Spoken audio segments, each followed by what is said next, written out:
നമസ്തേ. കഴിഞ്ഞ ദിവസം ഞങ്ങളുടെ മൊബൈൽ ഫോൺ കളഞ്ഞുപോയി. അത് ചില വർഷങ്ങൾ പഴക്കമുള്ള ഫോണായിരുന്നു. അതുകൊണ്ട് തന്നെ അത് വളരെ സ്ലോയും ഇൻഫർമേഷൻ ലോഡ് ചെയ്യാൻ താമസവും ഫോട്ടോയ്ക്ക് ക്ലാരിറ്റി ഇല്ലാത്തതും സ്ക്രീൻ അല്പം ഡിം ആയതും ഒക്കെയായിരുന്നു. ബാറ്ററി പെട്ടെന്ന് തീരുകയും ഇടയ്ക്കിടെ ചാർജ് ചെയ്യുകയും ചെയ്യണമായിരുന്നു. എന്നാൽ അത് കയ്യിൽ നിന്ന് പോയപ്പോഴാണ് അത് എത്ര വാല്യുബിൾ ആയിരുന്നു എന്ന് മനസ്സിലായത്.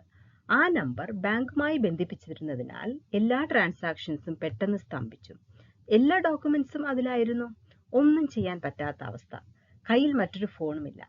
ആ സിം ഡീആക്ടിവേറ്റ് ചെയ്ത് പുതിയൊരു സിം എടുത്ത് അത് ബാങ്ക് അക്കൗണ്ടുമായി കണക്ട് ചെയ്ത് അങ്ങനെ എത്ര നൂലാമാലകൾ.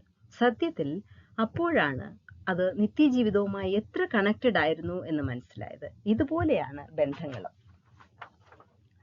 ദൈനംദിന ജീവിതത്തിന്റെ തിരക്കുകളിൽ നമ്മോടൊപ്പം നിശബ്ദമായി നിലകൊള്ളുന്ന ആളുകളുടെ വില പലപ്പോഴും നമ്മൾ മറന്നു പോകുന്നു. കുടുംബാംഗങ്ങൾ, സുഹൃത്തുക്കൾ, സഹപ്രവർത്തകർ, അവരുടെ സാന്നിധ്യം അത്രയും സ്വാഭാവികമായി തോന്നുന്നതിനാൽ അവരുടെ മഹത്വം നമ്മൾ തിരിച്ചറിയാൻ വൈകുന്നു. പലപ്പോഴും അവർ ഇല്ലാതെയായ ശേഷമാണ് അവരുടെ യഥാർത്ഥ വില മനസ്സിലാകുന്നത്. നമ്മുടെ ജീവിതത്തിൽ അവർ നൽകുന്ന സംഭാവനകൾ അനവധിയാണ്. മാതാപിതാക്കളുടെ നിശബ്ദ ത്യാഗങ്ങൾ, സുഹൃത്തുക്കളുടെ പിന്തുണ, ഒരാൾ പറയാതെ നൽകുന്ന ആശ്വാസം, ഇവയെല്ലാം നമ്മുടെ സന്തോഷത്തിന്റെയും മാനസിക ശക്തിയുടെയും അടിസ്ഥാനം തന്നെയാണ്. പക്ഷേ ഇവ ദിവസേനയുള്ള ഭാഗമായതിനാൽ നമ്മൾ അതിനെ പ്രത്യേകിച്ച് ശ്രദ്ധിക്കാറില്ല. മനുഷ്യ സ്വഭാവം എപ്പോഴും നന്ദി പ്രകടിപ്പിക്കുന്നത് വൈകിപ്പോകുന്നതാണ്. പിന്നീട് പറയാം, ഇനി സമയമുണ്ടല്ലോ എന്ന ചിന്തയിൽ നമ്മൾ പല വികാരങ്ങളും പ്രകടിപ്പിക്കാതെ പോകുന്നു. എന്നാൽ ജീവിതം അനിശ്ചിതമാണ്. ഒരാൾ നമ്മോടൊപ്പം ഇല്ലാതെയാകുമ്പോൾ നമുക്കുണ്ടാകുന്നത് ഓർമ്മകളും ചിലപ്പോൾ പറയാതെ പോയ വാക്കുകളുടെ പശ്ചാത്താപവുമാണ്.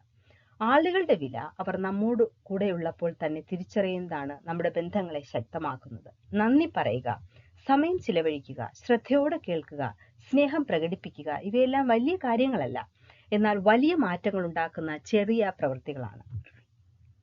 ജീവിതത്തിന്റെ യഥാർത്ഥ സമ്പത്ത് ആളുകളാണ്. അവരുടെ അഭാവം നമ്മെ പഠിപ്പിക്കുന്നതിന് മുമ്പ് തന്നെ അവരുടെ സാന്നിധ്യത്തെ നമ്മൾ വിലമതിക്കാൻ പഠിക്കണം. അങ്ങനെ ചെയ്താൽ നമ്മുടെ ജീവിതം കൂടുതൽ സമ്പന്നവും സ്നേഹപൂർണവുമായി തീരും. അവസാനത്തിൽ നമ്മുടെ ജീവിതത്തെ നിർവചിക്കുന്നത് നമ്മുടെ കൈവശമുള്ള വസ്തുക്കളല്ല, മറിച്ച് നമ്മുടെ കൂടെ നടന്നുപോയ ആളുകളും അവർ നമ്മെ അനുഭവിപ്പിച്ച സ്നേഹവുമാണ്. നമ്മുടെ ജീവിതത്തിൽ ഏറ്റവും വിലപ്പെട്ടത് നമ്മോടൊപ്പമുള്ള ആളുകളാണ്. അവർ ഇല്ലാതാകുമ്പോൾ മാത്രമല്ല, അവർ ഉണ്ടാകുമ്പോഴേ തന്നെ അവരുടെ സ്നേഹവും പിന്തുണയും വിലമതിപ്പാൻ നാം പഠിക്കണം. ഓരോ നിമിഷവും നന്ദിയോടെ ജീവിക്കുകയും നമ്മെ സ്നേഹിക്കുന്നവരെ സ്നേഹത്തോടെ തിരിച്ചറിയുകയും ചെയ്യുമ്പോൾ മാത്രമേ ജീവിതം പൂർണ്ണതയിലേക്ക് എത്തുകയുള്ളൂ. ഇന്നുള്ള ബന്ധങ്ങളെ സംരക്ഷിക്കുക. അതാണ് നാളെയുടെ സന്തോഷത്തിന്റെ അടിസ്ഥാനം. വീഡിയോ ഇഷ്ടമായെങ്കിൽ ലൈക്ക് ചെയ്യുക. മറ്റൊരു വീഡിയോയുമായി വീണ്ടും കാണുമ്പോഴേക്കും ബൈ.